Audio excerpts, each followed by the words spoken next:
Okay, today we're going to talk about cameras.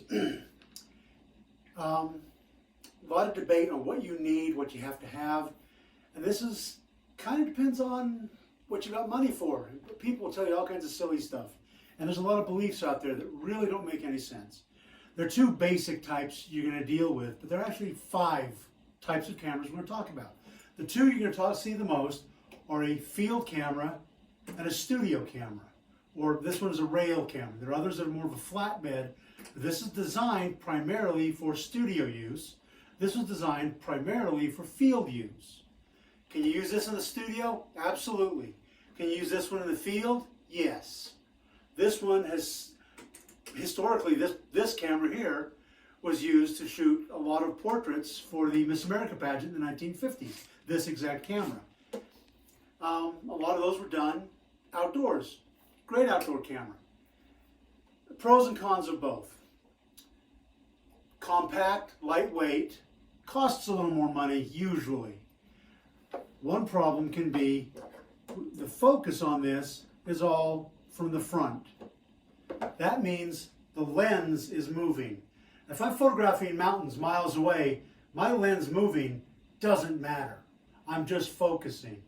If I'm photographing a flower up close, as I move that lens, I'm focusing on the film, but I'm also changing the perspective of the size of that flower because I'm changing the distance so much. With a rail camera, I can front focus if I want, but I can also focus from the rear. So I focus on the film, but the distance from the lens to the subject doesn't matter. If you're doing close-up work outdoors, nothing wrong with a studio camera. These are great in the studio where you're shooting tight subjects, very specific depth of field, and you're twisting this thing around like a pretzel. Now, if you're buying one of these because you think you're going to need it out in the field, doing landscapes, doing portraiture, forget it. To be dead honest, here's what you usually are going to use.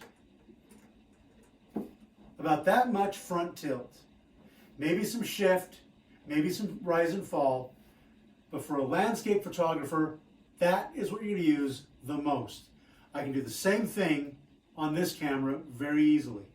Much easier to haul this to the field than this. They're big, they're bulky, they're heavy, but you can get these at a great price.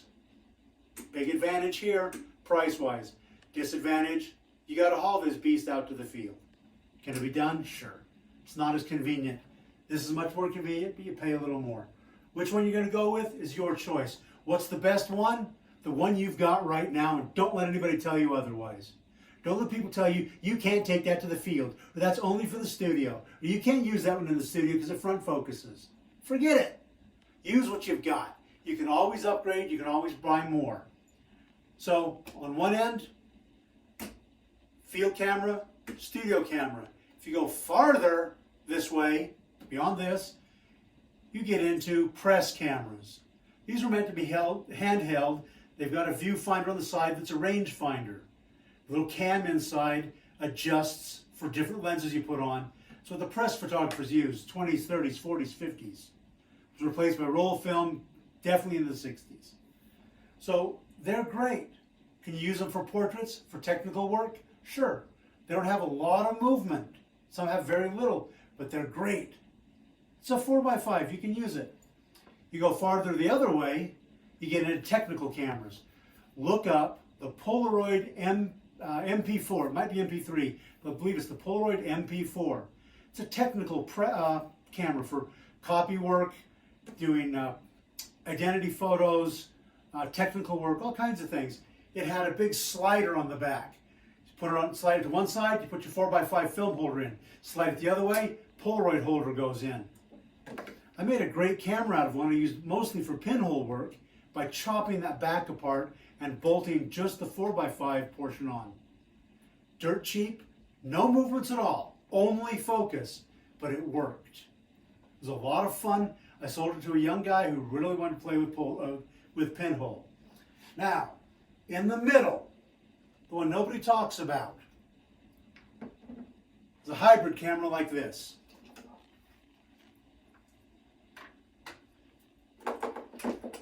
Move a few things out of the way. This is a Toyo VX125.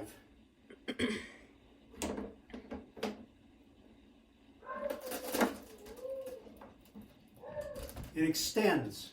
The rail itself extends, and there are little extensions that screw onto it to give you a little more distance. I can run a full 300mm lens on this. Neat camera. Toyo's not the only one who makes them. The big guys, Linhof, Sinar, Arca Swiss, they've all made cameras like this. It's a hybrid between a field camera and a studio rail camera. The downside, they're pricey. These little beasts cost quite a bit of money, but the best of both worlds right there. You are going to pay a little bit for it. But look into these hybrid cameras if you've got the money, you want to look into them. They're fantastic. This is the Toyo VX125. That brings me to talking about brands. Like I said, I'm not monetized, I'm not sponsored, but I want to talk about Toyo. There's a lot of talk about a lot of the new field cameras that are out, a lot of the classic cameras that are around. Toyo's becoming kind of the red-headed stepchild of the camera world. They're great cameras. This is the Toyo 45A2. They make a 45A, which is a little simpler, a 45AX, which is even simpler than that, and a 45CF for carbon fiber. It's even got fewer movements, much simpler, unbelievably light because they made the whole thing out of polymers and carbon fiber. Really nice. This is probably one of the greatest compromise cameras there is. The Toyo 45AX, or CX, 45CX. Full size, 4x5 standard on the back, but the sub-size standard on the front. Here's one thing I love about Toyo. Their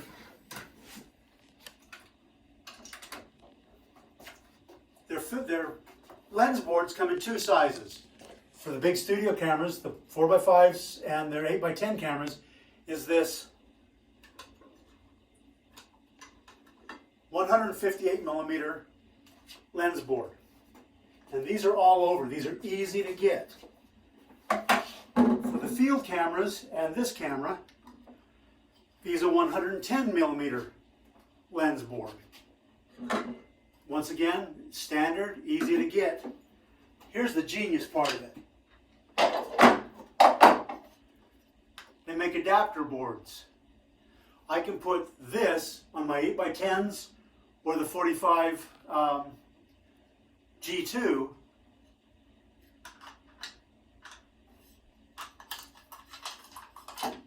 Oops, wrong.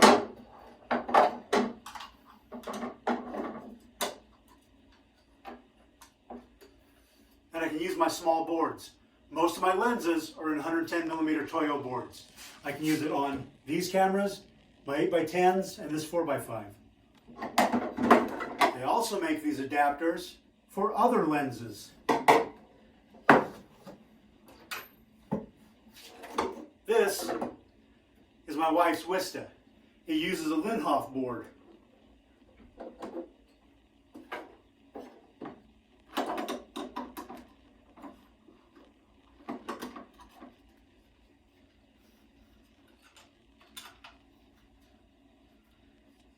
That's being sticky. But with this adapter, I can use her lenses on any of my cameras as well. Toyo's really being overlooked, but they're phenomenal cameras.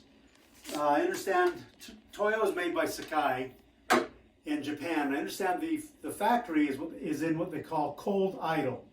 They've shut it down and basically mothballed it. When they get enough orders, when there's enough demand, they can start it up again.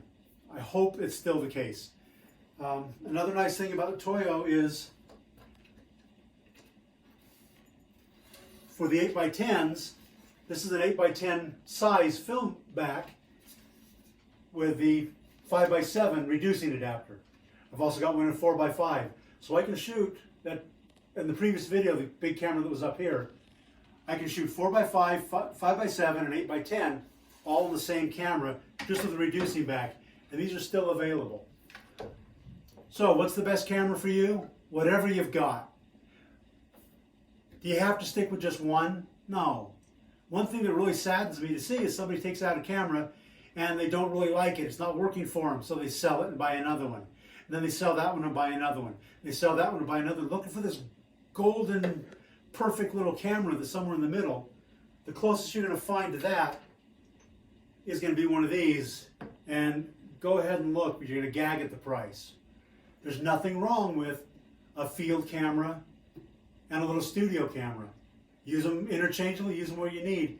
What I love about the Toyo is in one combination or another, I can use the same lenses on the same lens boards between different cameras. I don't have to have one set of lenses for one set of lenses for the other, or worse, switching my lenses in and out of lens boards. They're not making large format lenses. They're getting scarce. When you wear them out, if you wear those threads out, they're gone. So let's be nice to our lenses. We're going to do a whole video on the Achilles heel of photography, and that's going to be the lenses, because they're not making these old 4x5 lenses anymore. Hey, once again, I'm not monetized, I'm not sponsored, but I would like you to like and subscribe and all that garbage, just to get a little more traction on this channel, to get this out to people. Yeah, I know I'm an old opinionated cuss, but I've earned my opinions over many, many years of photography. I just want to get out some information that's going to really help people. But no matter what you've got, get out and shoot it. Doesn't matter if it's a studio camera or a field camera, you can use them for both. Get out and shoot. And forget what if people are telling you you can't use that or you can't do this. Yeah, you can. A lot of great photographers had incredibly primitive gear compared to what we can get today. And they did better work than 99% of us will ever do. It's not the gear, it's how you use it. So get out and use it. Thanks, and we'll see you hopefully next week.